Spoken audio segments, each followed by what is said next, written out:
हा, इकडच्या बाजूला पण एक आणि इकडच्या बाजूला पण एक आणि तिरकस वर. मॅडम मग त्या साईडला जर 2 इंच इकडे नाही वाढवता तिकडे डायरेक्ट 2 इंच वाढवलं तरी पण चालणार आहे, तरी पण चालणार आहे. ते कुठेतरी बॅलन्स झालं पाहिजे. म्हणजे हा भाग सरळ काय याला राहील आणि तिकडूनच वाढवलं काहीच प्रॉब्लेम नाही. पण 1.5च वाढवायचं, मग 2 नाही वाढवायचे, कारण इकडे एका बाजूला पण जास्त तिरकस नाही करू शकत आपण. तुम्ही एक हे पण करू शकता की हा जो 1.5 आहे, सॉरी इथे जर 2 जाणार असला तर इथे 1.5 वाढवून घ्यायचा. इकडे जर तुमचं एका बाजूला 1 आणि एका बाजूला 1 असं टोटली 2 माप आहे तर इथे 1.5 करा. इथे एका बाजूला 1.5 आणि एका बाजूला 1.5 असं जर माप आहे तर या बाजूला तुम्ही त्यापेक्षा अर्धा इंच कमी म्हणजे 2.5 टाकू शकता. म्हणजे एकाच बाजूला टाका, या बाजूला आपण टाकणारच नाही. ठीक आहे.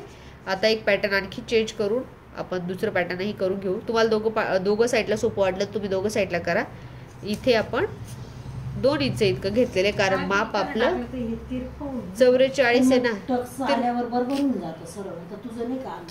ओढल्या जातो तो टक्स. ठीक आहे, तू एक असं करू शकते. हा, 44 छातीला इथे 2 घेऊया. हा, अर्धा इंच नाही तर मग जस्ट अर्धा इंच टाकू शकते, त्याच्याने तर काही फरक नाही पडत. अर्धा इकडे घेऊन बाकीचं तिकडे वाढवलं तरी चालेल.